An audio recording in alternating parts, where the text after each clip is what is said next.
Good morning, good afternoon, good evening, and good night, wherever you joining us from in today's live lecture.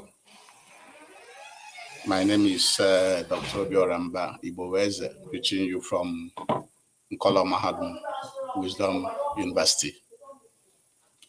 Remember, today's date is Afo Market Day in the 11th month of the Igbo lunar calendar called Onwa Ajana.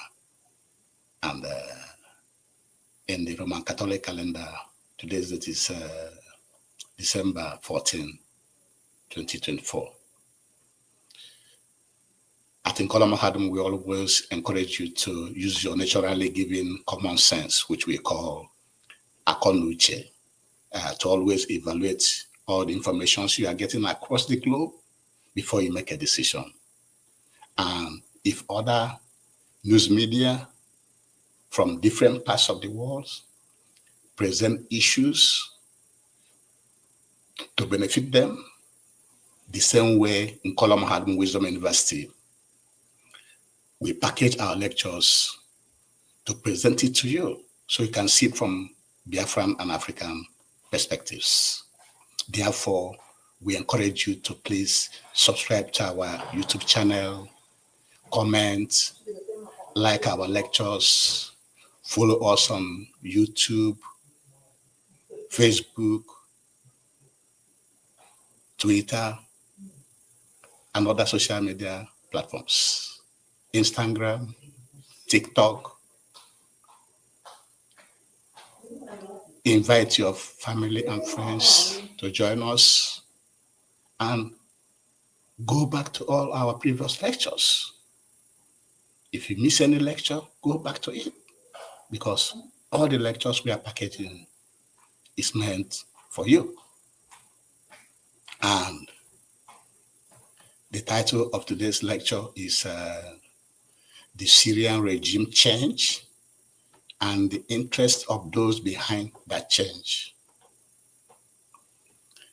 The Syrian regime change and the interest of those countries behind the regime change, to the extent that they used a terrorist organization to make that change. And so, before we delve into the issue of the regime change, we have to give you a brief history about Syria. Syria have gone through a lot of changes, a lot of takeover from this and that up to this moment. And it actually started in 636 BC when the Muslim conquered the area called Syria.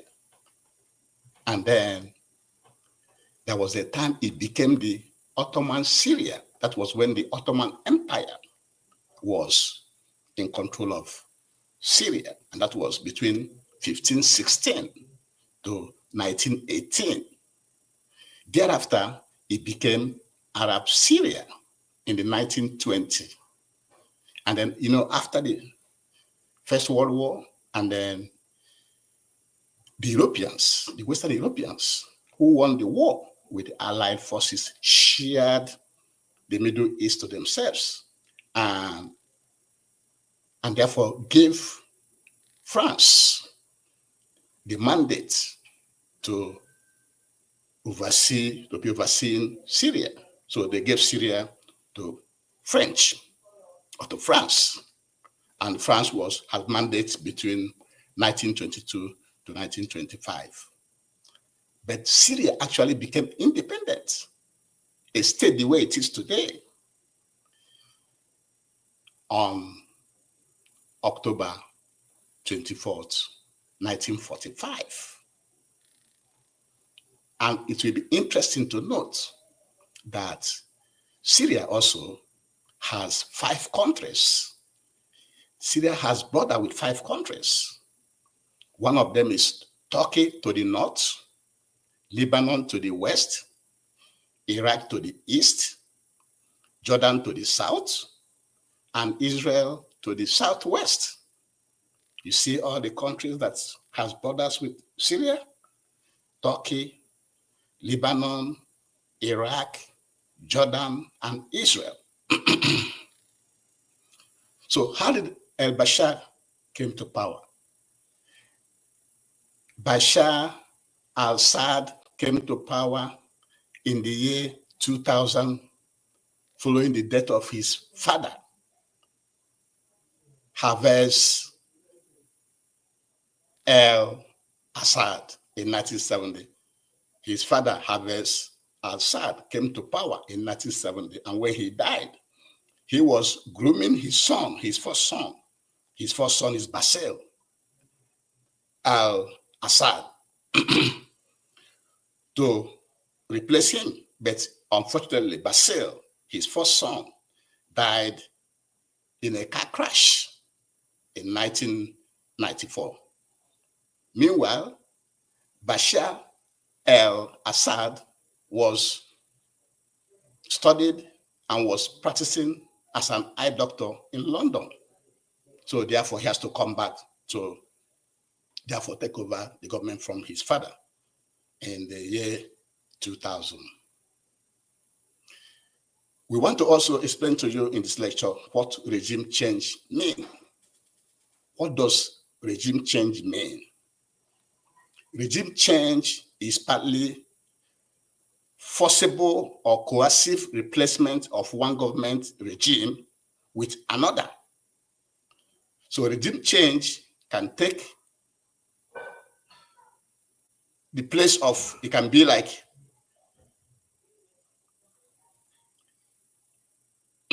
regime change can replace all or parts of the state's most critical leadership system. So regime change can be partly forceful or coercive by force, replacement of one government with another. It may replace all or part of the state's most critical leadership system. And it can take the form of a revolution, a coup, state failure, where you say this country is a failed state. When a country is a failed state, it could also be a way to do a regime change, and also civil war. So these are the tools to successfully have a regime change, which is they can use revolution in the country, they can use coup, they can use state failure, the failure of the state, of the government, and civil war. And in the case of Syria, they use civil war. So from 2011, there have been civil war in Syria. And that civil war have Iran, Russia, and Hezbollah, the militant group, the one they call militant group, on the side of President Bashar al-Assad. While you have on the other side, the United States, Britain, possibly Israel, on the side of the rebel groups. So they organize a rebel group to be fighting the government, being supported by United States, Turkey, Israel, and others. And so they started to use civil war to do a regime change in Syria. And that was what that is what culminated to what you saw that happened in Libya, in Syria, few days ago. The toppling of Bashar al-Assad government by the rebel group called Hayat Tahrir al-Sham, led by one al-Joni. And so, what is the interest of Turkey in supporting the rebels to overthrow Bashar al-Assad?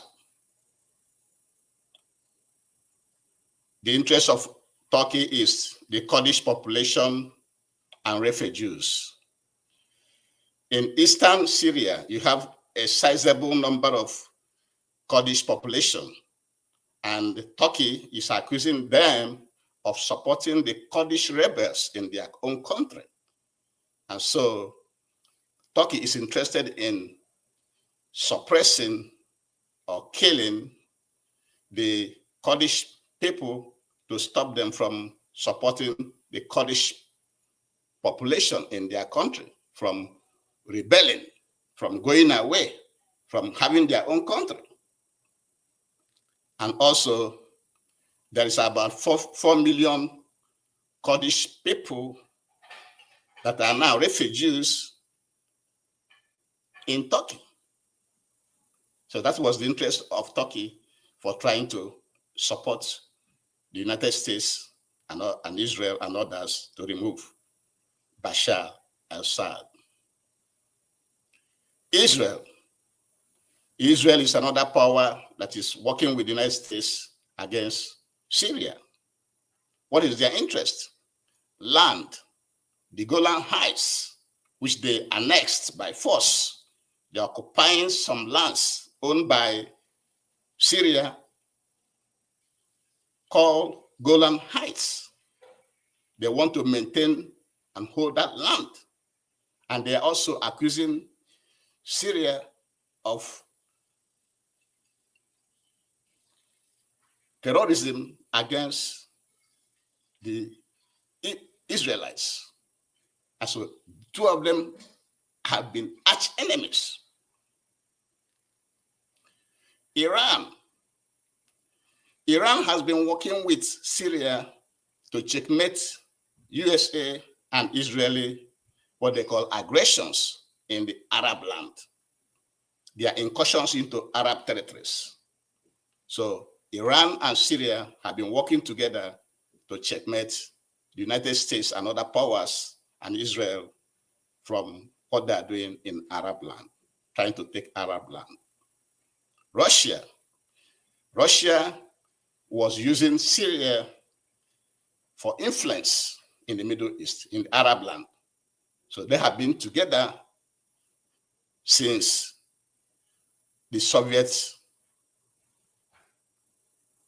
Union, since when they were Soviet Union. They've been in cooperation, and Russia is a very good friend to Syria, because they are the one that is helping the regime to be in power.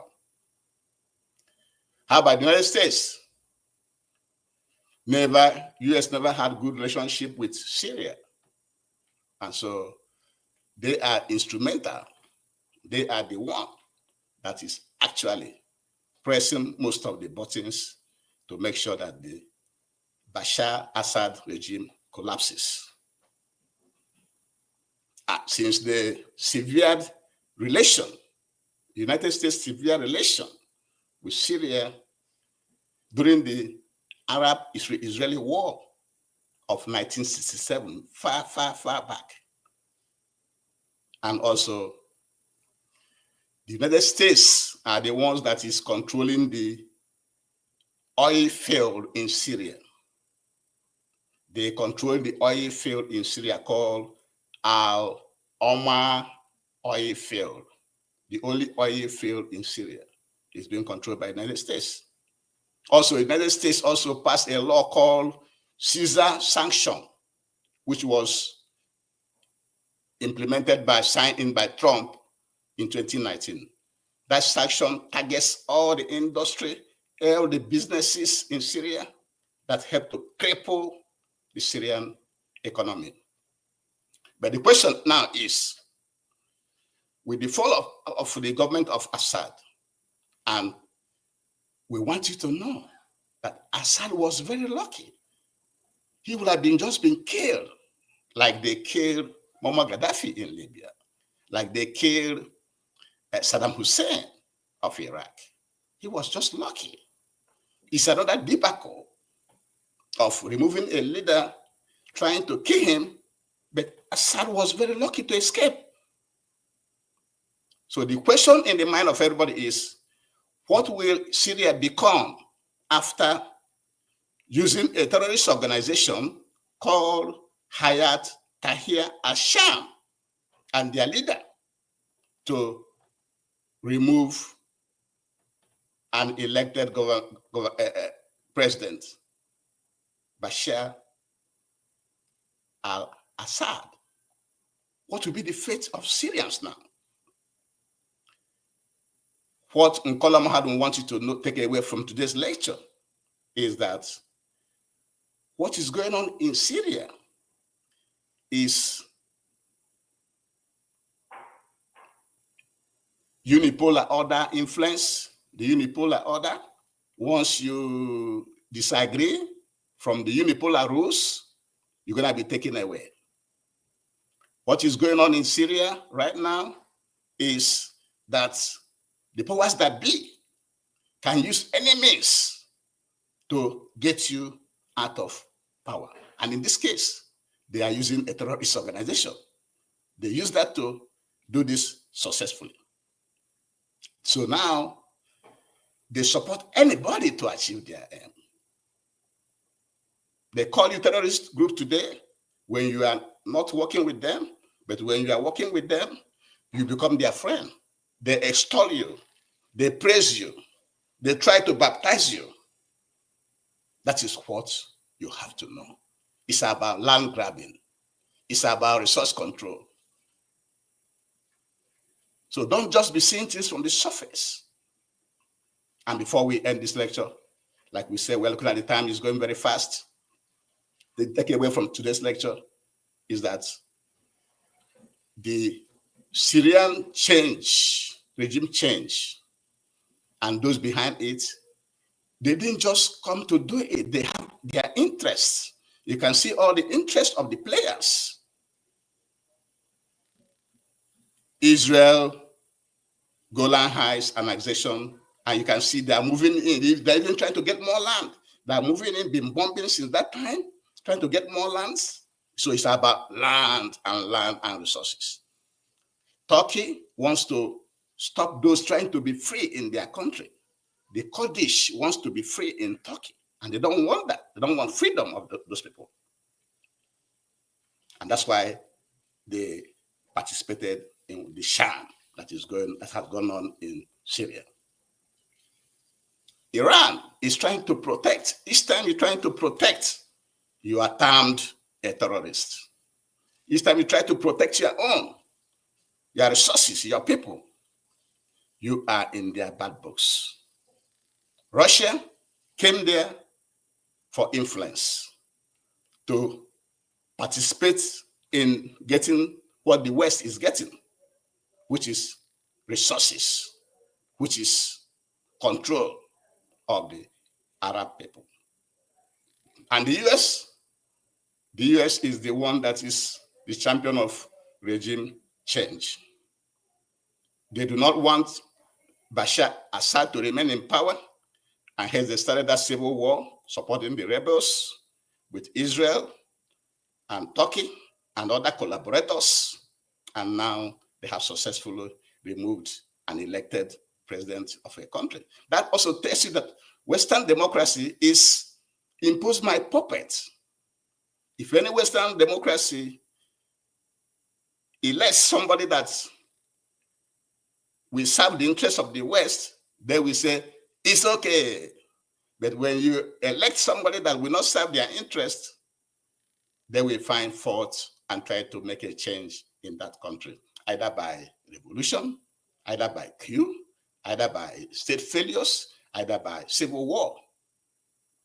And with this, we shall be bringing today's lecture to an end. But before we do, We have to advise you again to please subscribe to our YouTube channel, like our program, comment, share, invite your friends, share, share, share, share, share. We need more followers on our Koloma Harlem on Facebook, please.